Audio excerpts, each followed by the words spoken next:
Hello and welcome to another conscious conversation at the Tidy Mind channel. How are you? And how is the voice in your head?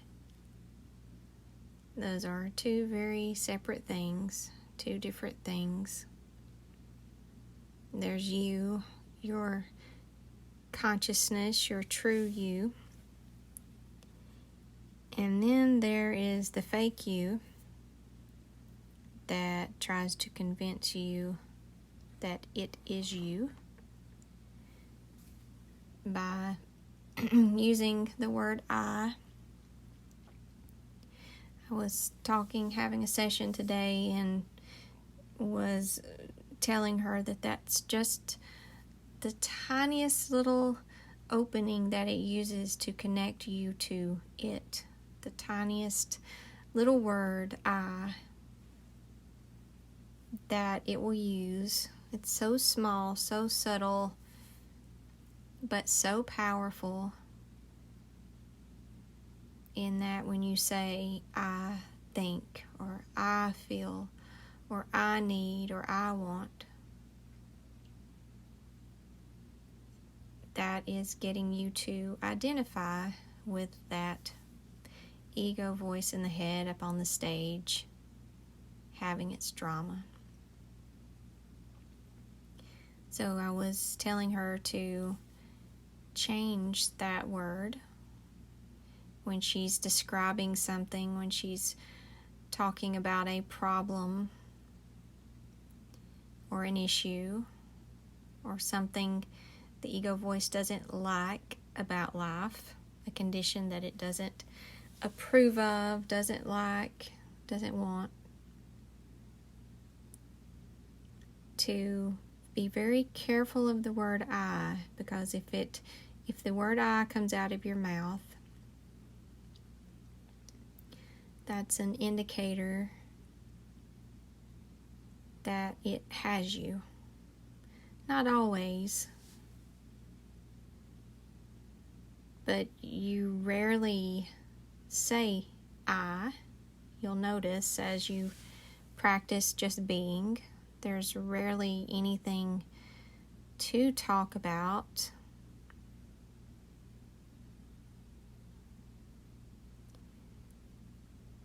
That you would use that.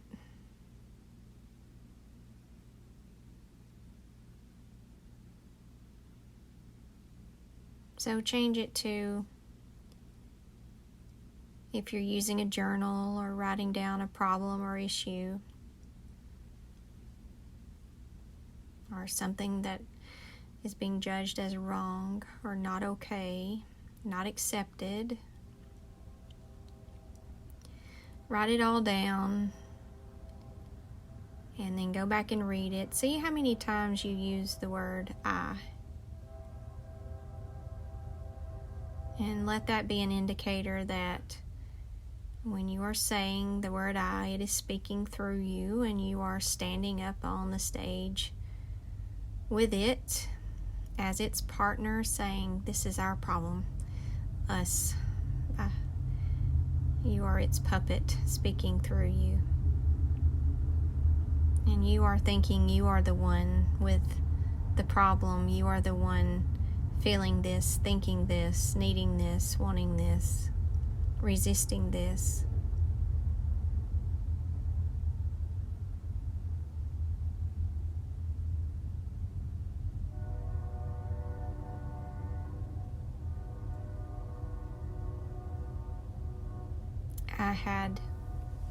There I go using the I word, had an awareness, so that's not the ego voice when it's aware. And I'm about to point the voice out, so I'm talking about it. So I had an awareness, my consciousness, the consciousness that I am, had an awareness of the voice in the head, and I could see it almost like a mental imagination of a king or a queen sitting on a throne. that constantly needs to be fed a feeling, an emotion, an experience, and has it's unable to be fulfilled, as in it'll need fed, and then you feed it by doing what it says, getting it what it wants, acting however it wants you to act, doing what it wants you to do, and maybe you get it the feeling that it wants to have, and then it doesn't last, so that it needs more. It will always need more of you, of your consciousness. And I could see that this king or queen, the ego voice, is very demanding.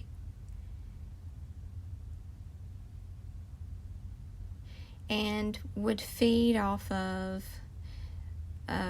playing in the light, or in having an exciting experience, a future experience, something to look forward to, wanting happiness, wanting joy, wanting this or wanting that.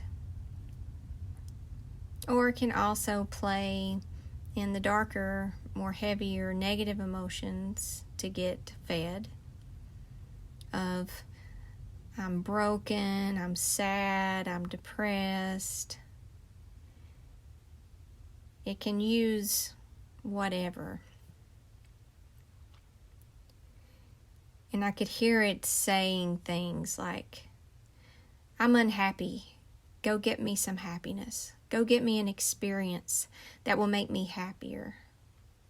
And this king or queen will point out all the reasons that it's unhappy.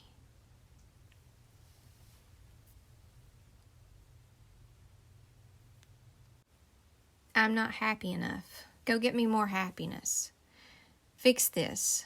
I'll tell you why I'm not happy. It's because of this, this, and this. And I don't have this, and I don't have that. Or this isn't right, or that should be more, or that should be less. Or it's so-and-so's fault because they're not doing what I want them to do, or what I expect them to do, or what I think that they should do if they love me. I'm not happy enough. Please go get me more happiness. And you, your consciousness, what you are its servant. And because it says I, you think that you are it. You are that voice in the head, and you're like, okay, yes, I'll go, I'll do whatever I need to do to get more happiness. Let's see, what can I do to get more happiness? What can I do? Well, I could, if this person is the cause of my unhappiness, then I'll go tell them to change, or I'll demand they change, or what else? And you go out and spend all this time, all this energy trying to make the condition acceptable to get the feeling of happiness for this unsatisfiable king or queen that lives inside your head. So maybe you accomplish that, okay? Then it's going to come up with something else. Well, I'm just so unfulfilled. And actually, when you're looking around your outer life, your actual life, the real life that you're in, not the movie fake life that you live in inside your head with this ego voice, but your real life, there's nothing going on. There's no drama.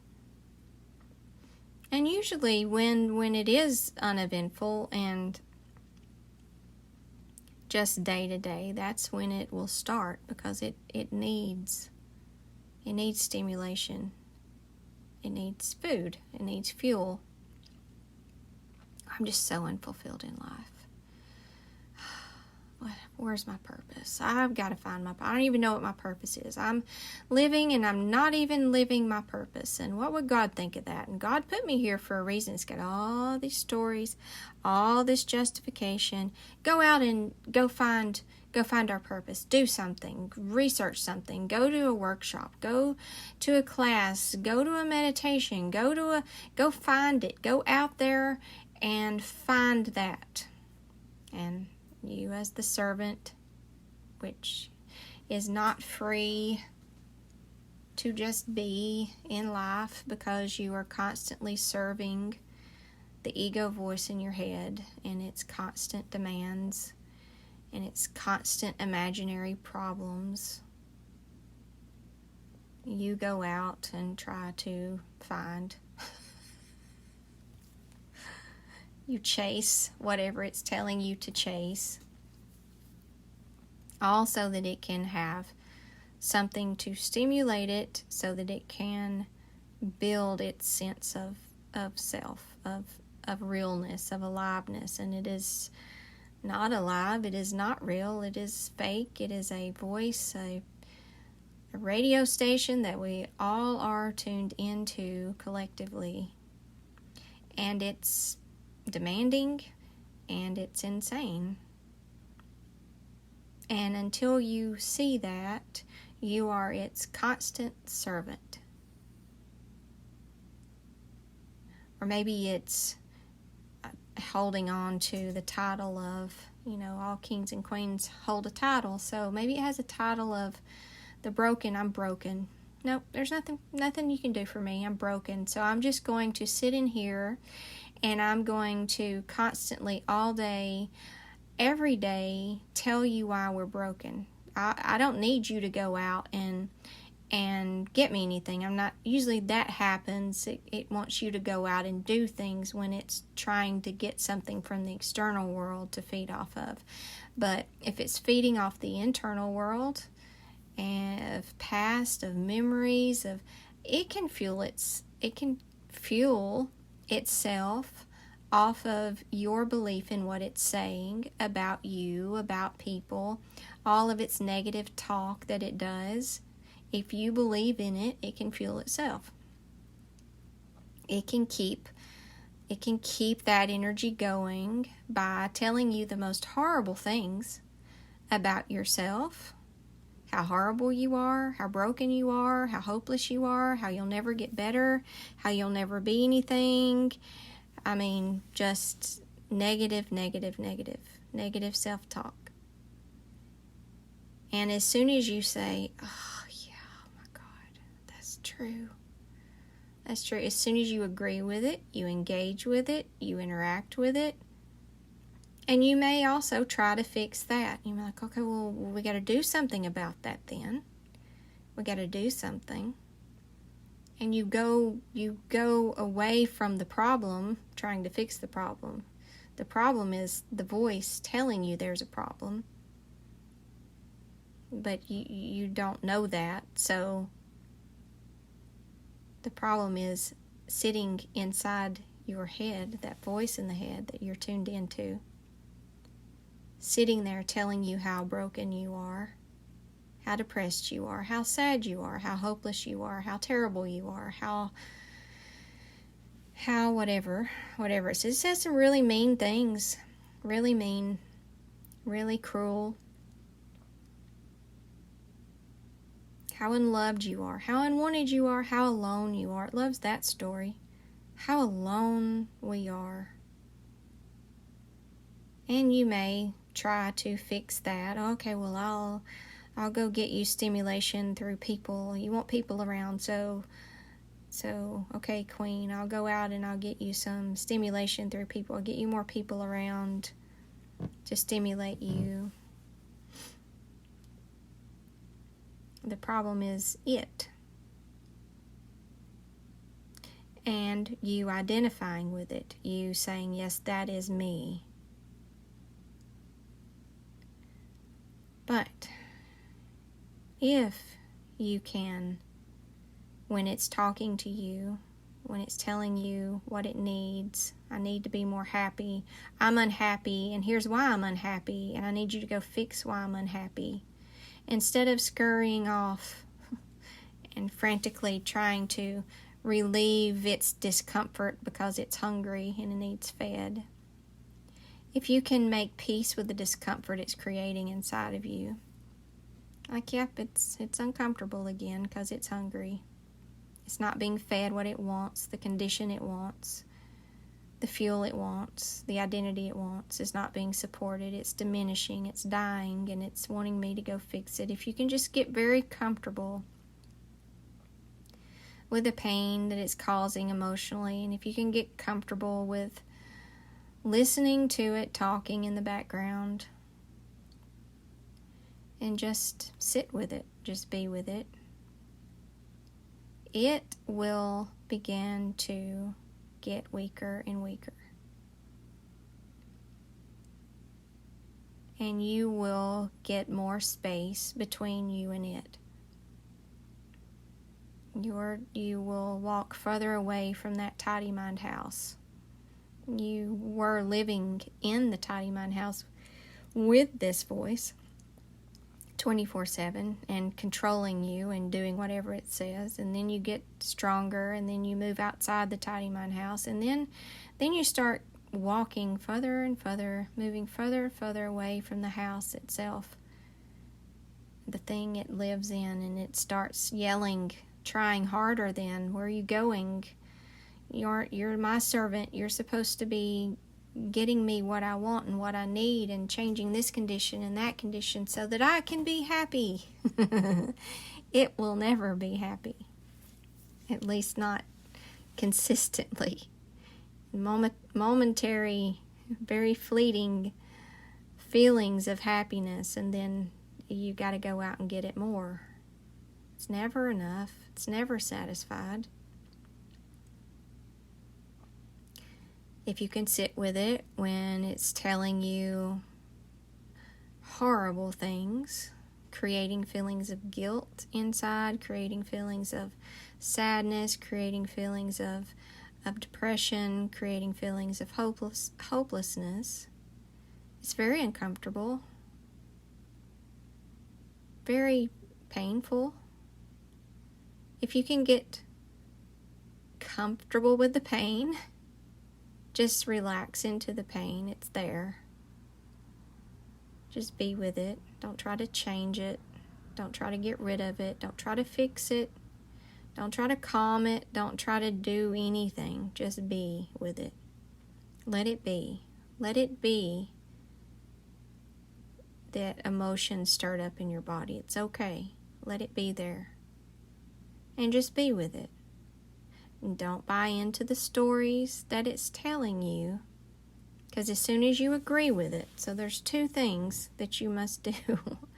Be with it. Only be with it. Don't engage. Don't react. Just be there. So there's one thing you need to do. Just be there. Two things not to do. Don't engage. Don't react. Be with it. Be with the pain it's causing. Be with the stories it's telling. Both will be there. Be with the story. Be with the pain. Don't do anything. It's going to have all kinds of ideas for you of what to do. And do it now, and hurry, quick, fix this, hurry, this hurts, this is uncomfortable. It's not supposed to be this way. I'm not supposed to feel this way. This is not how life is supposed to be. Life is life. Life is just happening. Be with life. Let life be. Let life be what life is. It's going to anyway. Be with it. Let life be okay. One thing the ego voice can never do is it always wants something out of life. Life needs to be giving me something. It needs to be giving me a platform for success. It needs to be giving me a way to accelerate myself or validate myself, or the ego voice always wants something out of life, something different. It wants it to be different than how it is. It never accepts. It's fighting life. Life is boring. So I'm going to create my own reality inside the head. And I'm going to suck you in here with me. And you're going to miss the reality of life. I've spent most of my life there. I've missed so many things. I've missed the life going on around me because I was so engaged inside my head. I was so absorbed by the story. I was so absorbed by the pain. I was so absorbed by being the servant of this ego voice. There was no space between my consciousness and it. None. I was blended with it completely. I was it, or I thought I was it. And then gradually, somewhere in my late 20s, probably around 28 is when it started, a little space came in. Not much, a little. And then that space has grown till, when you're so close to something, you can't see it. You think it's you. You think it's part of you. But then space starts to come between you and it, and it's blurry. You still think it's you, but it's so close you can't really see much else but it. But there's space there, and something's starting to happen. And then you take another step back, and more space comes between you and it, and it starts to become more in focus. Oh, well, that's not what I thought. And then a little more space until you finally see it for what it is. And you realize that wasn't me at all. And I did all that stuff. I created all that drama. I lived a life of constant misery and problems and struggle and pain, and none of that was that was all being generated by this thing I've been listening to that I thought was me. That was so convincing, because it would say, I think, I feel, I need, I want. And then a little more space. And then it becomes easier and easier to recognize what is you and what is it. And to grow in that spaciousness, to grow that space between you and it. All that is required is when it is talking, you are able to separate.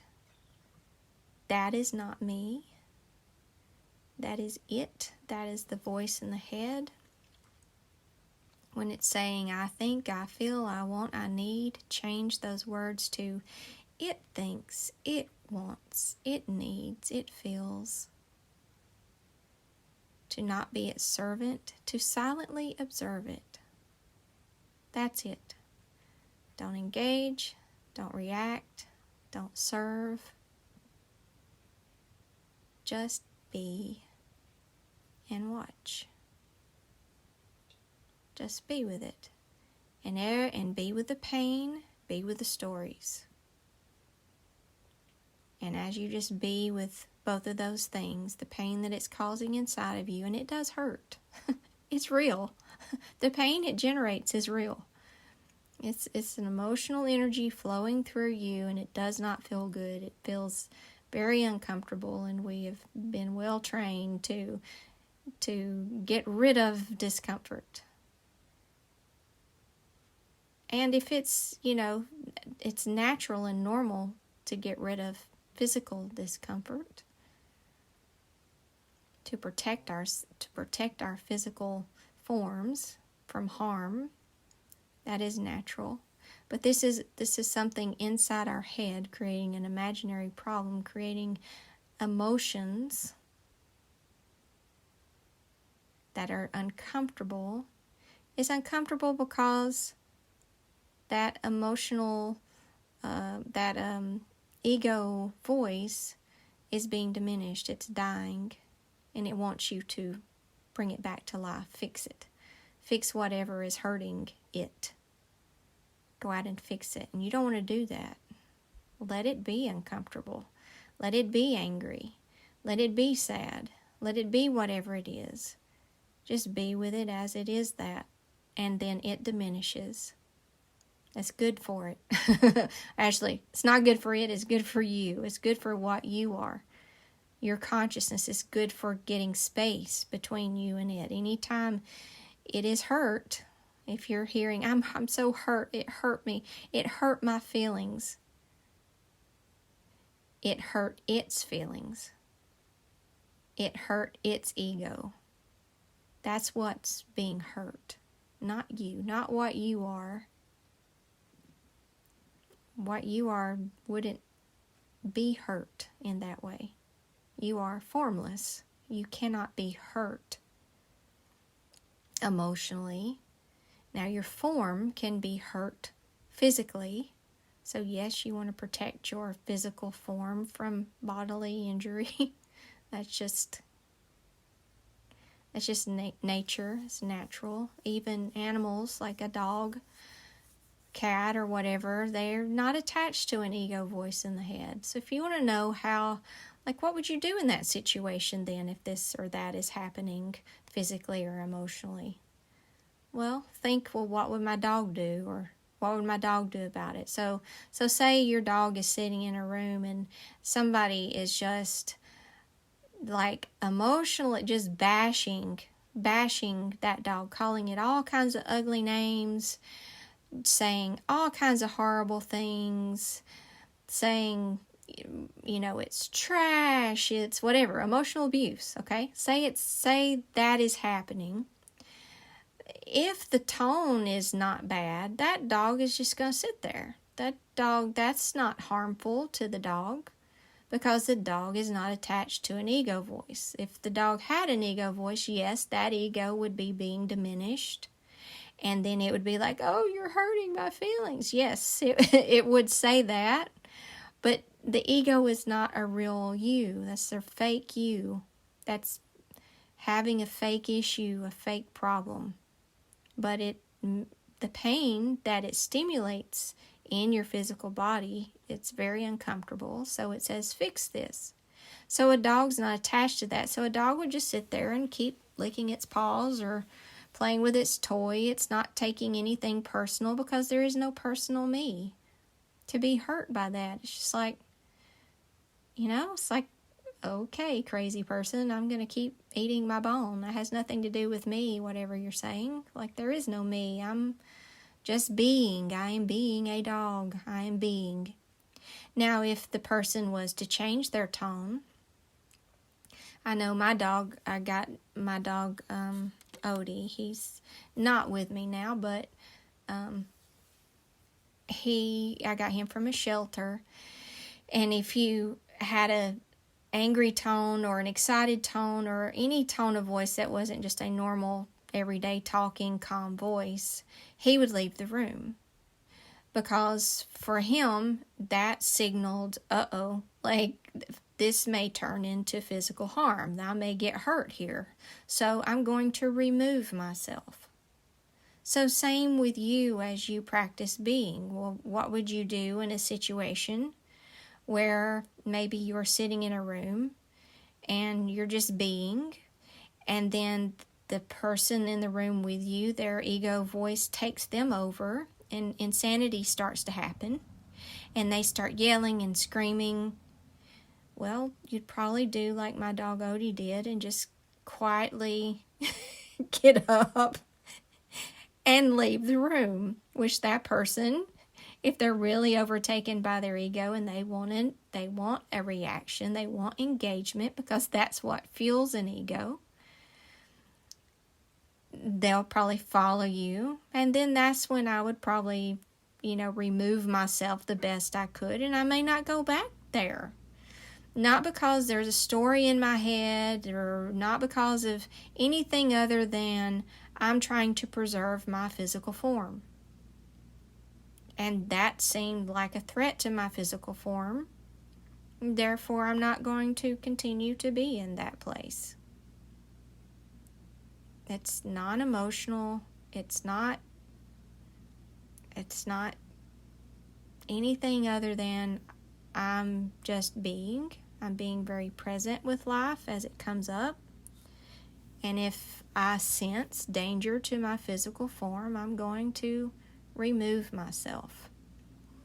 So you may have extreme situations like that where your physical form feels threatened, and you wouldn't say you're not going to engage, you're not going to react. It's not about protecting your ego identity of right and wrong, and how dare you, and how you can't talk to me like that, and I'm going to defend myself, and you can't blame me.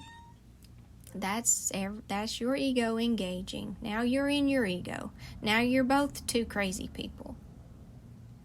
But if you stay present in the middle of some extreme situation like that, you stay present. There's not thinking, feeling, wanting, or needing. There's a need to keep your physical form safe. That situation seems dangerous, and it could turn violent, because that ego has really taken over that person's body, and who knows what they'll do. Just like the dog knows that. The dog is a perfect example of being. It's just being. It's just minding its own business, just being with life, observing life, watching life. And if there's a trigger or signal of danger, it's going to move away from that to preserve its physical form.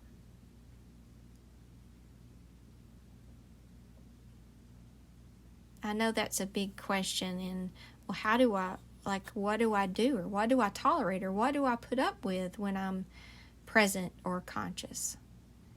And I wouldn't worry about that yet. Just practice consciousness first. Because until you are getting enough space between you and your ego voice, you're not going to know you don't have a baseline for what life would be like when you're just being. When you're just being, a lot changes. A lot of the stuff that was a problem even with other egos dissolves. It's now because you're holding such a consciousness and beingness, and the energy is shifted within you, and that in and of itself changes a lot of things in and around you. No matter how unconscious someone around you is, your engagement, your interaction changes. I'm not saying they can't go into unconsciousness, but I wouldn't worry so much of, well, how will I be? That's your ego voice again saying, well, what will that look like, and what will I put up with? And it's not like that. It's not about putting up with things or tolerating things, or that's the ego. The ego tolerates. The ego puts up with. That's all when you're operating, being controlled as the servant of the ego voice. When you're free of that, none of that exists anymore anyway. So those questions are coming from the ego wanting to know how it's supposed to act when you're conscious and in your beingness. And it's going to act however it's going to act. It's going to do what it does. You're just not being controlled by it anymore. You're not doing what it says anymore. You're not listening to it anymore. You hear it. You're aware of it. You observe it. You observe how crazy it's acting and how it's reacting inside your head. Hopefully, as you get more and more space, that voice gets quieter, But there'll be some things that trigger it and it gets really loud. It wants you to act or react or engage really, really bad. And you'll feel the discomfort when you don't. When you don't do what it says, it is uncomfortable and that pain comes up. Let the pain be there. Get comfortable with the pain. Don't let the pain push you into action, because that's what it wants. Once you're comfortable with the pain, it doesn't have the power over you anymore. You don't care. It's like, yep, there's discomfort. Oh, there's anxiety. Oh, there's panic. Oh, there's sadness. Oh, there's whatever emotion it is that comes up. Oh, there it is. Okay, I'll just be with that. Let that be. Don't listen to the stories. Don't push the pain away. You can hear the stories, just don't listen to them, as in don't buy into them, don't believe in them, because that will make you engage and react just as much as the pain. The stories also fuel the pain. So you'll hear it go, like, tell some really horrible things just to fuel that pain, to make the pain greater, to light that fire under you so that you move. Sit there. And then that pain transforms. And that fuel that it was using now becomes your fuel. Now becomes power on the side of consciousness. And now you're shifting. The power is shifting to consciousness from unconsciousness, from the ego voice. The power is shifting, and the power is shifting now collectively, meaning there are more and more people are able to do this more and more consistently, which will, the more of us that do it, make it easier because we're shifting the power collectively, which will help others get more space. We're all one anyway. We're pulling away from this thing, and there's more space, and more of us are seeing that space. More of us are becoming aware of it and waking up to it and like, oh my gosh, what was I doing? What was all this mess? What's all this mess I've created? Or I allowed this king or queen that lives in this unsatisfied, needy king or queen that lives in my head. I've been its servant. And it's so demanding and so pushy, and it turns that fire up to get you to move, to get you to just sit through the fire. Sit through the fire and let then the fire transform. You take that power of the fire to transform that energy into fuel for consciousness. I hope you have a wonderful afternoon and stay alert.